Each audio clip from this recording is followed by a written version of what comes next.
let us do the next question number 5, which says factorize. Factorize what? This is question number 5 का second bit कर रहे हैं हम लोग.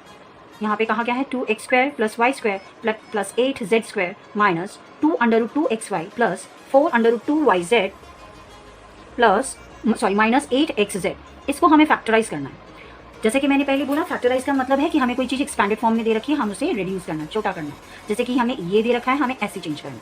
तो कुछ इसी तरह से हमने क्वेश्चन को करना है यूजिंग द आइडेंटिटी. अब कौन सी आइडेंटिटी यूज़ होगी पहले ये समझेंगे. यहाँ पे a² + b² + c² है. दैट मीन्स हमें कुछ इसी तरह की कोई आइडेंटिटी का इस्तेमाल करना है. तो हम पहले लिख लेते हैं a b c². लेकिन हम प्लस माइनस कहाँ पे लगाएं. मान लो कि यहाँ पे भी हमने प्लस ब्लाइंडली लगा दिया, लेकिन क्योंकि यहाँ पे नेगेटिव दे रखा है तो इसका मतलब ये है कि यहाँ फॉर्मूले में कहीं ना कहीं नेगेटिव का वाला फॉर्मूला यूज़ करना है ना. देखो फॉर्मूला हमारा क्या बोलता है, a² + b² + c². अब यहाँ पे बोला -2ab -2ab. अब यहाँ पे क्या होगा, माइनस होगा, क्योंकि plus into minus is minus. Next is plus 2bc. अगर जो वो प्लस बोल रहा है और हमारा ये नेगेटिव है तो नेक्स्ट भी नेगेटिव होगा, यानी ये भी हमारा नेगेटिव होगा. सो इसीलिए minus into minus is plus. ठीक है. अब नेक्स्ट देखो 2ca और ac, ये नेगेटिव में है, ये नेगेटिव दे रखा है. नेगेटिव का आएगा ही क्यों, क्योंकि ये माइनस है और ये प्लस है. c और ए को मल्टीप्लाई करना है, ये नेगेटिव है, ये पॉजिटिव है. So minus into plus is minus. So therefore हमारा फॉर्मूला बनता है ये a - b - c². अब आपको समझ में आ गया होगा कि हमने फॉर्मूला को किस तरह से लिखना है और हमारा जो रिड्यूस फॉर्म होगा वो कुछ इस फॉर्म में होगा. नाउ इस प्रॉब्लम में यहाँ तो सब कुछ ठीक है, पर यहाँ गड़बड़ हो रही है. यहाँ आप अंडर रूट्स देख के डर जाओगे, है ना. तो अब हम क्या करेंगे, इन्हीं चीज़ों को समझेंगे कि अंडर रूट्स आए हैं तो किस तरह से हमने इनको फंक्शन में लाना है. अब 2x² है. अब 2x² को हम और कैसे लिख सकते हैं. आपको रियल नंबर में याद होगा, अगर जो हम √2 को स्क्वायर के फॉर्म में लिखें तो क्या होता है, स्क्वायर और रूट कैंसिल हो जाता है, तो हमारे पास बचता क्या है, 2x². तो ये हमको 2x² मिल गया प्लस y² का कोएफिशिएंट कुछ भी नहीं है, 1 है, तो y² हम एज इट इज छोड़ देते हैं. अब आता है 8z² की बात. 8z² हम कैसे लाएं. रियल नंबर्स में ऑफकोर्स आपको याद होगा लास्ट चैप्टर में हम 8z² कैसे ला सकते हैं, 2√2z का होल स्क्वायर. क्या होगा यहाँ पे, ये जो स्क्वायर है वो 2 के लिए भी है, ये स्क्वायर जो है ये √2 के लिए भी है. तो क्या होगा, 2 2 4 हो जाएगा.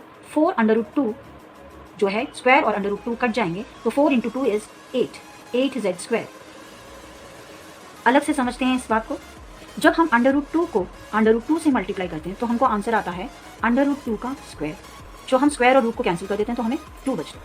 इसी तरह से अगर जो मैं 8z² की बात करूँ तो मुझे 8z² कैसे आएगा. हम अगर 2√2 को मल्टीप्लाई करें 2√2 से तो क्या होगा,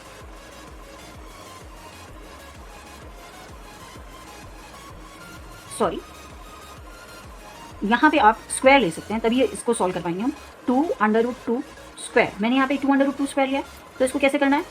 ये इसका मतलब क्या हुआ, इस एक्सप्रेशन का मतलब क्या हुआ कि 2 × 2 है और √2 भी √2 से मल्टीप्लाई हो रहा है, यानी 2 2 इज 4 × √2 का स्क्वायर. स्क्वायर और रूट कैंसिल हो गए, तो हमारे पास बचा क्या, 4 × 2 which is 8. Here we are getting it. Therefore हमने नंबर क्या यूज़ करना है, 2√2 का स्क्वायर. इसलिए मैंने यहाँ पे 2√2 का स्क्वायर लिया. आई होप आपको ये चीज़ समझ में आ गई होगी कि मैं यहाँ पे 2√2z² क्यों ले रही हूँ. अब हमारे पास a, b और c तीनों की वैल्यूज आ गई हैं. अब हम ऊपर की इक्वेशन ना देख के हम इन्हीं को ऑपरेट करेंगे एज पर द आइडेंटिटी. सबसे पहले आइडेंटिटी बोलती है -2ab. सो -2 a क्या है, √2x और b क्या है, 1y और y. Then it says plus 2bc. तो b हमारा y है और c हमारा है 2√2z. नेक्स्ट है हमारा -2ca -2c हमारा है 2√2z एंड a की वैल्यू है √2x. अब हम अगर जो इनकी स्क्वायरिंग करने चलें और जो इनकी स्क्वायरिंग, जैसे हम ब्रैकेट्स को फिनिश करते हैं मल्टीप्लिकेशन करके या स्क्वायरिंग करके, तो हमको ऊपर वाली जो हमको क्वेश्चन दे रखा है वही लाइन आनी है. जैसे √2 × √2 √2 × √2 is 2. So we got 2x². ठीक है, 1 का 1 ही रहेगा. 8 के लिए हमने क्या किया, 2√2z विच इज 2 × 2. 2√2² का क्या होता है, 2 × 2 √2 × √2. 2 2 इज 4. √2 का स्क्वायर हुआ, स्क्वायर से रूट कैंसिल हुआ, 4 2 8. So we got 8 by using this. अब यहाँ पे देखिए 2 1 ज़ा 2 और अंडर रूट 2, तो 2 under root 2 x into y. Clear. Next 2 into 2 is 4, 4 under root 2 आपको आ गया और y और z हमें पीछे ऐसे ही लेंगे minus.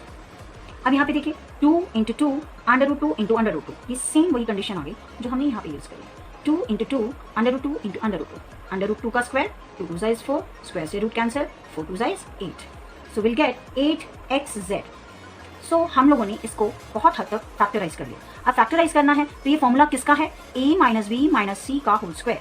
So we will write the whole equation into this formula. तो अब हमारा ये है a, ये है b, ये है c, इन्हीं नंबर्स को उठा के हमने लिखना है। a under root 2x, b की वैल्यू माइनस है, माइनस लगाएंगे, b क्या है y, c क्या है 2 under root 2z and its whole square. हमने माइनस के ही निशान लगाने हैं क्योंकि फर्दर इक्वेशन में हमें माइनस का इस्तेमाल हो रहा है।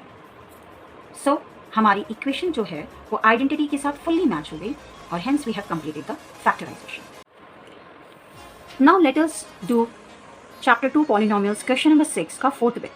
अब क्वेश्चन नंबर 6 कह क्या रहा है, write the following cubes in expanded form, यानी इस नंबर को हमें एक्सपैंड करना है, खोल कर लिखना है, ओपन फॉर्म में लिखना है, बट यूजिंग द आइडेंटिटी। हमने इसमें आइडेंटिटी का भी इस्तेमाल करना है। तो सबसे पहले आइडेंटिटी को लिख लेते हैं, बिना आइडेंटिटी के हम कोई सम को सॉल्व नहीं करेंगे। So let us write the identity first, and what our identity says is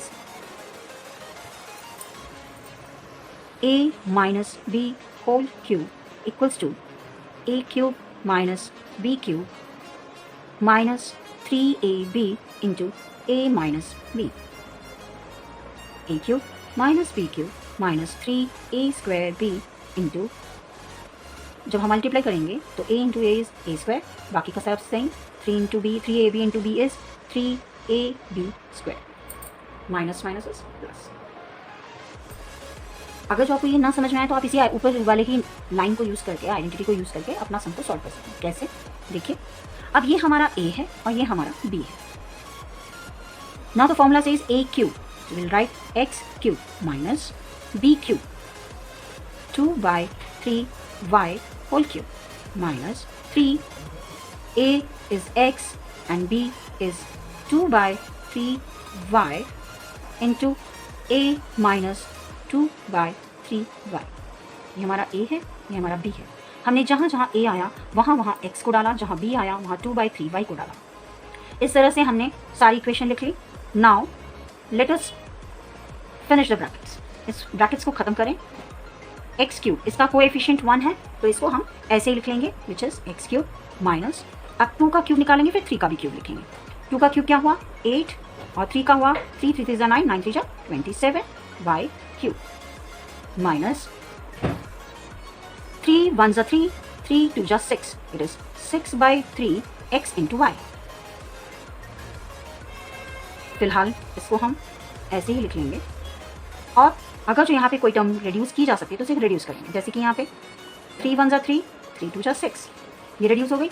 चलिए अब फर्दर चलते हैं, ये हम फिलहाल ऐसे ही लिख लेंगे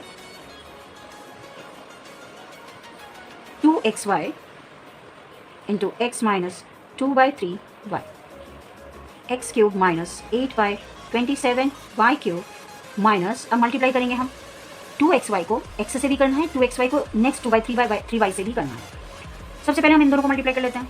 तो 2 इसका कोएफिशिएंट 1 है तो सब कुछ सेम ही आएगा नंबर, तो 2 x into x is x square, y बन जा y, minus into minus is plus, so 2 2 is 4, denominator 3 ही रहेगा, x बन जा is x, y into y is y square.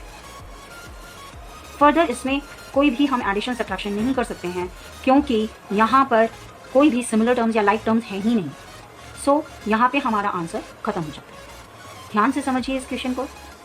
यहाँ अगर जो आप यहाँ देखें हमारा formula a minus b cube का फॉर्मूला लग रहा है जो कहता है a cube minus b cube minus 3ab into a minus b. जहाँ भी हमारा x है वहाँ हमारा a है, जहाँ भी हमारा y है यानी वहाँ हमारा b है, या यूँ कह लो ये हमारी a की टर्म है, ये हमारी b की टर्म है। जहाँ जहाँ फॉर्मूले में आइडेंटिटी में a और b का इस्तेमाल हो रहा है वहाँ पर हमने x और 2/3y को लिखना है। जैसे कि a क्यूब लिखा है फिर b क्यूब लिखा है, तो a क्यूब क्या है हमारा x का क्यूब, b है हमारा 2/3y का क्यूब। 3ab, a और b की वैल्यू मैंने फिर से यहाँ पे सब्स्टिट्यूट कर दी x और 2/3y से। a माइनस b, यहाँ पे भी मैंने a और b की वैल्यू मैंने पुट कर दी। इनके हम मल्टीप्लाईज लिख लेंगे, मल्टीप्लिकेशन करके लिख लेंगे, इनके क्यूब्स लिख लेंगे। यहाँ पे हमने मल्टीप्लाई किया। रैशनल नंबर में मल्टीप्लिकेशन सबसे आसान होता है। इसमें ऊपर वाली नंबर जो न्यूमरेटर होता है, न्यूमरेटर से मल्टीप्लाई होता है, डिनोमिनेटर से मल्टीप्लाई हो जाता है। तो मैंने यहाँ पे न्यूमरेटर को मल्टीप्लाई किया, यहाँ पे 1 माना गया, 3 1 जा 3, 3 2 जा 6, 6 आ गया, 3 1 जा 3, यहाँ 3 आ गया। x into y is x y. मैंने ये टर्म ऐसे कैसे लिखी, ये रेड्यूस हो सकती है, इससे मैंने इसको रेड्यूस कर दिया सो डैट मेरा मल्टीप्लिकेशन और ईजी हो जाए। मैंने इसको सिंपल रेड्यूस करके नॉर्मली एज इट इज़ मैंने लिख लिया है। फिर मैंने 2xy को, क्योंकि मुझे ब्रैकेट्स को सॉल्व करना है, तो मैंने 2xy को इससे मल्टीप्लाई किया, 2xy को नेक्स्ट टर्म से भी मल्टीप्लाई किया। तो 2 into 1 is 2, x into x square is x square, y 1 जा y। इसी तरह से 2 2 जा 4, 3 1 जा 3, x in 1 जा x and y into y is y square. This is our answer and this is how we are going to expand the given number using the identity. ये cube निकालना और वो भी एक आइडेंटिटी को इस्तेमाल करके हमने वो सीखा। आई होप ये मैंने सबसे लास्ट क्वेश्चन मैंने इसीलिए कोशिश करी है चुनने की, क्योंकि आप लोगों को बाय और माइनस में को देख के डर ना लगे और समझें कि कितना इजी है इसके साथ फंक्शन करना if you know the identity. Her question में अगर जो आप आइडेंटिटी को लिखेंगे तो आप ही के लिए ये आसान हो जाएगा सम को सॉल्व करना और समझना। आई होप आपको ये क्वेश्चन समझ में आ गया होगा। फर्दर क्वेरीज के लिए please do right in the comment box. Thank you.